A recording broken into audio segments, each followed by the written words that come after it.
welcome to this week's look at the state of the New York City real estate market. This is for the week of November 20th to the 26th. We are almost finished with November. I hope everyone had a wonderful Thanksgiving. We're going to get started with the luxury market. Then we're going to take a look at what happened in Manhattan. Then we're going to take a look at what happened in Brooklyn last week.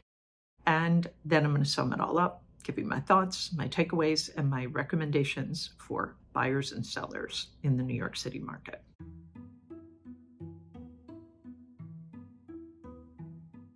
Here's what happened in the luxury market last week. It was a short week because it was Thanksgiving.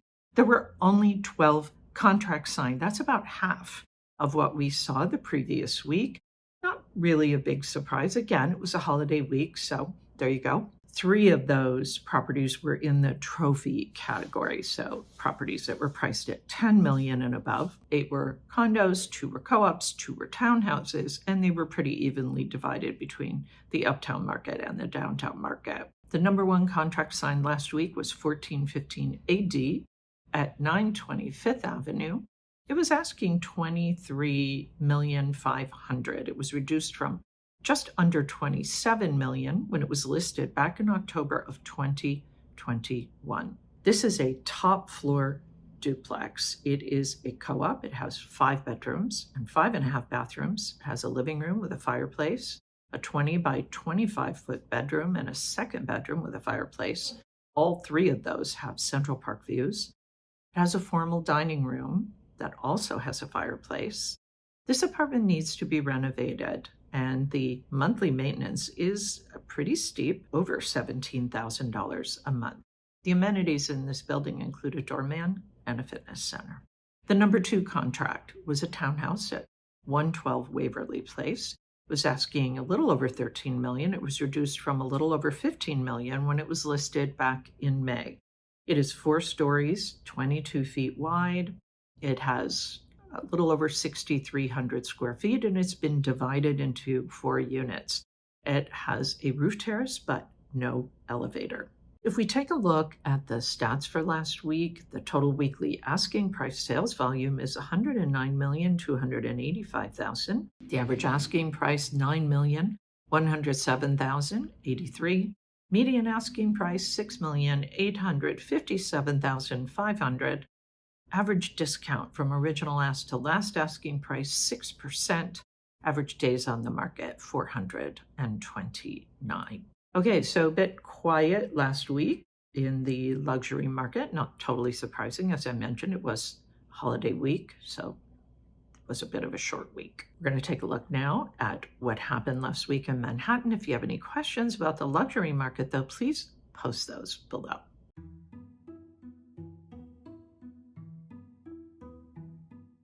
We saw a pretty big decline in the supply for the week. 81 properties came on last week. That is a decline of over 58%. We also saw a decline in the contract signed, 124. That is down over 31%.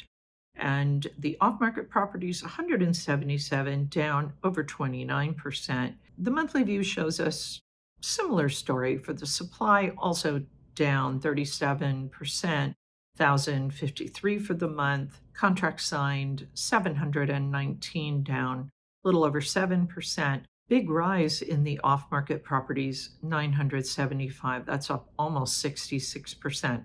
Again, not totally surprising. Likely seller fatigue. They haven't made their deal. They're going to take their property off the market, maybe bring it back on after the holidays. If we take a look at the liquid market pulse, we see that we continue to be in this buyer's market, kind of going sideways, kind of going down a bit. We are down over 59% from last month, although interestingly, we are up over 21% from last year. As I mentioned last week, we did see a little bit of an increase, just a slight increase from last year's performance. We're a little late in the game for this to be happening in the fall market, but it's nice to see this overall just slight rise. So it may mean that we are looking for a slightly extended fall market. We're going to keep an eye on this. The latest reading on the Liquidity Pace chart, the 30-day moving window of contracts signed 719. We see that that continues to move down. Not really a surprise. We're going to continue to keep an eye on this as well. Okay, that's it for the Manhattan market. We're going to take a look now at what happened in Brooklyn.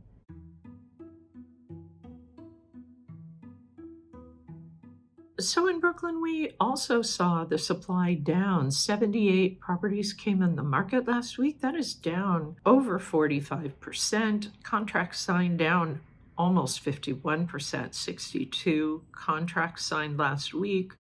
60 properties came off the market. That is down a little over 6%. Again, this was a holiday week, so likely to have had some kind of an impact on the performance last week in the Brooklyn market, as it did with the Manhattan market and the luxury market.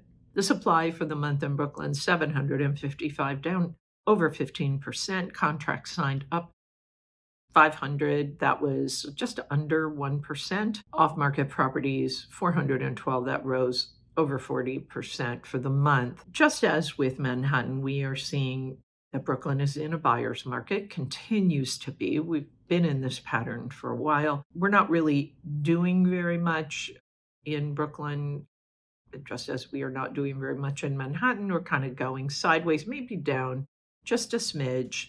This 30-day moving window in Brooklyn, the contract activity, 500, is definitely down. But again, we're going to continue to keep an eye on what is happening across all three sectors, because we were seeing just some signs of a little bit of life at the end of the previous week and before we went into the holidays. So that's it for Brooklyn.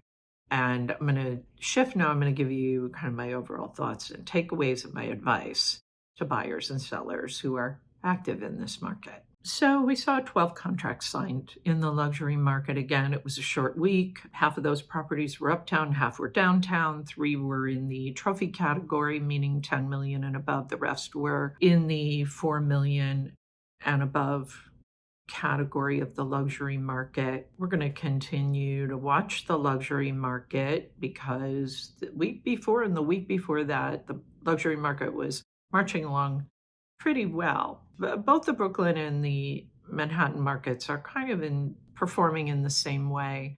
The supply is definitely down. We can see that there's not a lot of new inventory coming on. We would expect that. This is a seasonal decline. We're not likely to see a lot of new inventory coming on until after the holidays. The demand also down a bit. However, the previous week, the demand was up a bit. So was this just a reflection of the holiday week? This week will be interesting to see what happens. So as far as the off-market properties, we're definitely seeing those beginning to rise in both markets.